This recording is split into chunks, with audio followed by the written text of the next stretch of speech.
नमस्ते. आपलं अरविंद गणेश दामले चॅनलमध्ये स्वागत आहे. मी अरविंद दामले आपल्यासमोर प्रस्तुत करीत आहे माझ्याच काही मराठीतील कविता. हा आहे ह्या कवितांच्या सत्राचा 528वा भाग. आपल्याला या पसंत पडल्या तर चॅनलला सबस्क्राईब करा, लाईक करा, शेअर करा आणि बेल आयकॉन दाबायला विसरू नका. पहिली कविता आहे. आपण खूपदा काहीतरी करतो, त्याच्यात मधून काहीतरी चुकाही करतो. मग कुठे चुकलं हेच खूप वेळ शोधत बसतो. ते नीट कळलं नाही म्हणून नवीन काहीतरी करायचे टाळतो. मग नवीन काही करतही नाही, नवीन चुकाही करत नाही आणि नवीन काही शिकतही नाही. आपण खूपदा काहीतरी करतो, त्याच्यात मधून काहीतरी चुका करतो.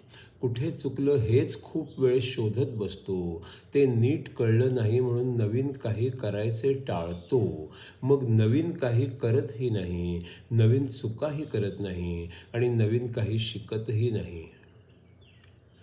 दुसरी आहे. आपण खड्ड्यात पडलो तर त्याचा शोक करत बसणे चूक आहे. आपण नक्की कोणत्या खड्ड्यात पडलोय आणि इथून बाहेर कसे पडायचे आहे हाच विचार करणे योग्य आहे. आपण खड्ड्यात पडलो तर त्याचा शोक करत बसणे चूक आहे. आपण नक्की कोणत्या खड्ड्यात पडलोय आणि इथून बाहेर कसे पडायचे हाच विचार करणे योग्य आहे. मी कानाच्या डॉक्टरांना म्हणालो, मला कानाचा त्रास होतो आहे. कानाशी डास गुणगुणतायत असे सारखे वाटते आहे. डॉक्टरांनी कानाशी डास खरोखरच आहेत हे बघितले आणि ते म्हणाले, ठीक आहे, मी तुम्हाला ऑल आऊटचे प्रिस्क्रिप्शन देत आहे.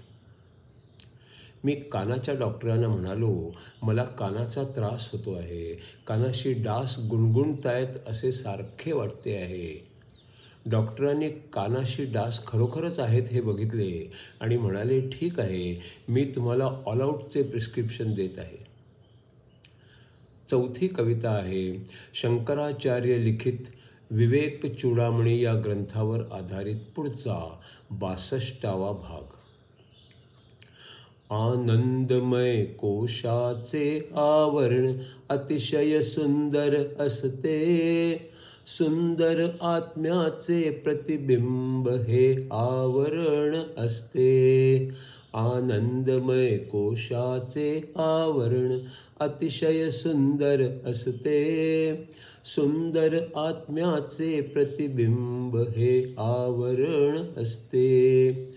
अनेक स्वर्गीय आनंदांची जाणीव याच्यामध्ये असते. पंचेंद्रियांनी मिळणारे अत्युच्च सुख असते. अनेक स्वर्गीय आनंदांची जाणीव याच्यामध्ये असते. पंचेंद्रियांनी मिळणारे अत्युच्च सुख असते. त्या विशिष्ट आनंदामध्ये राहावेसे वाटते. काही काळाने कळते तेही तात्पुरतेच असते. त्या विशिष्ट आनंदामध्ये राहावेसे वाटते. काही काळाने कळते तेही तात्पुरतेच असते. उत्तम कर्म करण्यामधूनही आनंदच मिळतो.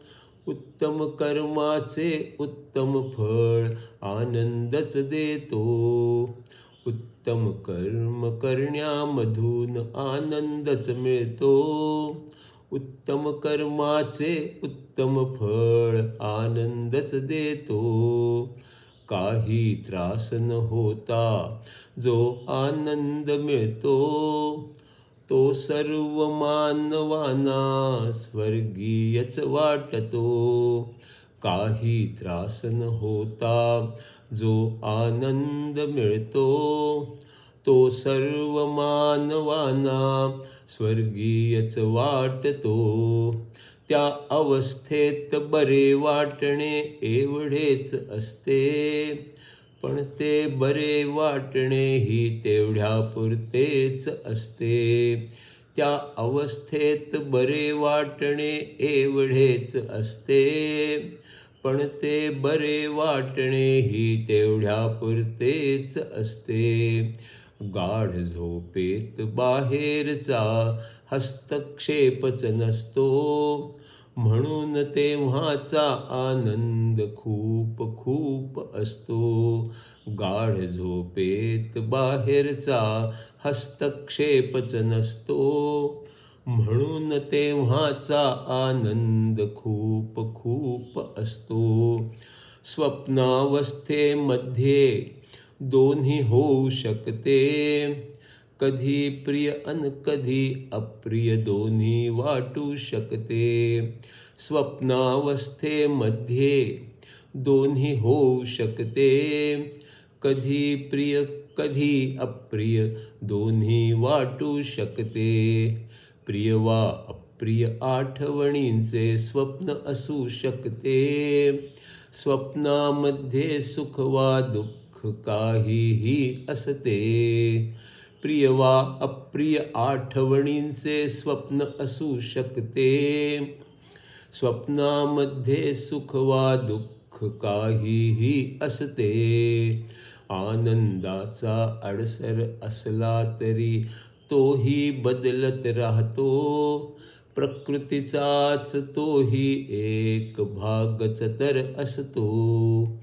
आनंदाचा अडसर असला तरी तोही बदलत राहतो. प्रकृतीचाच तोही एक भागच तर असतो. आत्मा जाणून घेण्याचा हा अंतिम अडसर असतो. त्याच्याही पलीकडे गेले तर आत्मा सापडतो. आत्मा जाणून घेण्याचा हा अंतिम अडसर असतो. त्याच्याही पलीकडे गेले तर आत्मा सापडतो. पाचही कोश एकावर एक बसलेले असतात. बाहेरील कोशाला सारे अन्नमय कोश म्हणतात. पाचही कोश एकावर एक बसलेले असतात. बाहेरील कोशाला सारे अन्नमय कोश म्हणतात.